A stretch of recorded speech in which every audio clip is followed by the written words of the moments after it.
Okay, boys and girls of the internet, let's talk quick so we can get through this video. This is a 2002 Ford Explorer two-door. This has these steering wheel controls that are falling apart. If you have the same issue with a Ford, Mercury, some Lincolns, they're all the same. I'm going to show you how to fix it for less than 20 bucks. These are the tools that you're going to need right here. I've got a Phillips head screwdriver, a 13mm wrench, a small flathead or pick will work just fine, a ratchet, an 8mm, and of course, these are the broken controls. The new ones came from Amazon, Bessaker, however you say that. You just punch in a 2003, 2002 Ford Explorer cruise control switches on Amazon. It'll pop up a million links. Pick your poison. So let's go ahead and get this started. First, we're going to take the 13.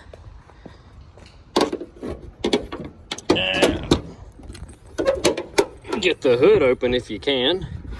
We're going to remove this negative battery terminal just because it's the easiest one to grab at first. Remove it, set it off to the side. All right, coming in here, we're going to grab all of this stuff. I'm going to cheat and use a mini impact by Snap-on. You don't have to do that. It just makes this video go faster for me. Open the car up. Inside the car, of course on the driver's side, these are the new steering wheel controls I've already installed, so you can see how pretty they'll look. Right now I'm just showing you how to get to them. So take your little teeny tiny flathead pick or whatever you've got, go right in here, and they usually just pop right off. Now, once again, for the sake of time, wow, I'm not saving any time right now, am I? No time saved. There we go. All right, so now put your blinker on so you don't break the switch off. That'll be a whole separate video. Remove that 8mm nut or 5/16, either one will fit. It's a Ford. Come over to the other side. Pop this cover off. Now by doing this, you have loosened your horn and your airbag. To get it out, grab this bad boy and pull it towards you. Now, don't get scared. This is all you've got to do. You do not have to touch the airbag wires, the horn wires, none of this. Take your airbag, rotate it to the side, boom. There's a Phillips head, there's a Phillips head. You just go in here, you turn this, you know, preschool stuff, lefty-loosey, righty-tighty. There's a convenient tray so you don't lose your bolts. This top one has a ground wire, runs down through the, like the little fiber optic looking wires, runs over here and is grounded to the steering wheel controls itself. This is how I found it, so this is how I put it back in. You would think that they would want this bolt or that to be touching directly to the ground, but I guess it really doesn't matter as long as it's on there and the bolt grounds it. So once you remove both of those, you pull the control right out. This clip right here is super easy. Grab it and just walk it up, and there's your prongs. Simple as that. The reinstallation is just as easy. Like I said, I've already put the new ones in, so this video was for educational purposes. I said you can even do it one-handed if you're lucky. Haha, just like that. Now you're just gonna set this little guy back in his home. Grab your screws, put your screws in. And someone's commenting right now, what about the other side? Jay, how do you do the other side? So I made this same video for TikTok, so if you wanna watch it slower on TikTok, go to TikTok.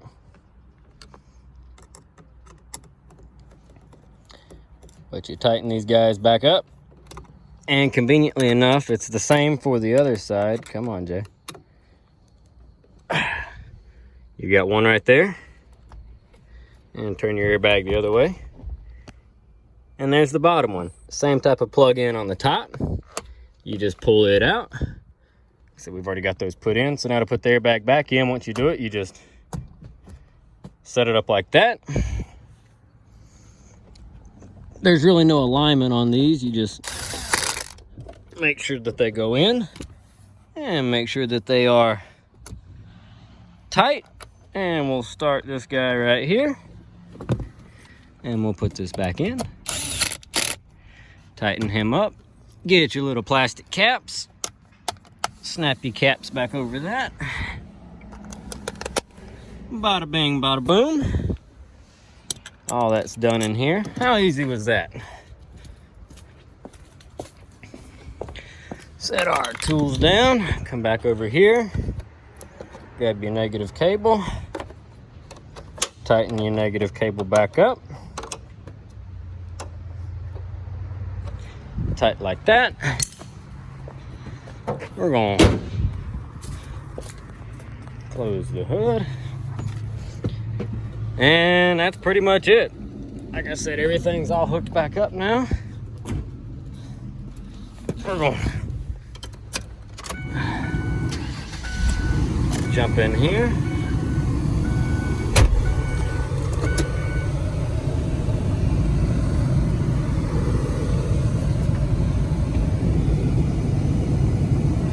This part's not the necessity for the video. I just wanted to show you guys. Now the cool thing is the ABS light has been on. I've been working out lately. Didn't know if you had noticed. Turn the light on. Now we're gonna go up the road. Most Fords you have to be doing 25 miles an hour or faster for the cruise to work. So we'll get it up to about 35. Select the on button, hit set acceleration. Our speed control light comes on. My foot is off the gas. Up the road we go. How cool is that? You tap the brake pedal, the light turns off. Boom. We are ready to rock and roll. How simple is that? So, this works for Ford Explorers, Rangers, anything like that, Mercury Mountaineers, some of the Chevrolet, Ford Escapes, town cars, Grand Marquis, Crown Victorias, pretty much anything that uses steering wheel mounted cruise control, the Ford vans, the Windstar, the Freestar, seat belts mad at me, any of those things. And they look great. The material is pretty much a factory replacement. They're soft. It almost feels like velvet to the touch.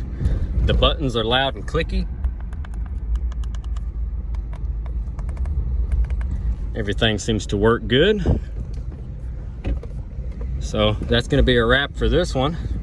Hope you guys got some sort of knowledge out of this. We picked this car up at the auction. It's just a cheap one. It's going to go on the lot, make somebody a good car. I don't know if Sheila's got someone lined up to buy it yet or not, but one of the things I suggested was let me go on Amazon and trade out those steering wheel controls. It just makes the interior look, I mean, the interior is great in this thing as it is, but those steering wheel controls were falling apart. Now, someone that buys this car, you could go the extra mile and redo the leather wrapping on the steering wheel. This is something Ford did. It is factory, but another thing is the steering wheel underneath is the same color. So if you didn't like this dirty, dingy part, you can take a razor blade and cut the stitching all the way around, peel this ugly piece of leather off, and it'll be a nice, shiny beige steering wheel. It'll just be a rubber wheel instead of having this leather wrapping. It'll be a little bit smaller in diameter. It's not a big deal. I'm not gonna do it because we didn't talk about doing it. But if you ever drove like a base model Ford Ranger, they do not have the cover on the steering wheel, so that's what you would see, just the plain hard rubber on the steering wheel, and that would be that. So you can cut this off and that'll help clean it up, or you can take it to like an upholstery shop and have it rewrapped in leather if that's something you want to do. But that's how you change your controls in less than 5 minutes and a test drive to prove that it works. So those are just cheapo Amazon replacement parts, but boy did they work. And I mean, you can see it from here how much nicer that looks. So alrighty folks, thank you for watching. Drop a comment down below, let me know if you think it was helpful. I gotta go back and knock out some other stuff today. That was just something quick I wanted to do. Man, that looks nice. Alright folks, thanks for watching.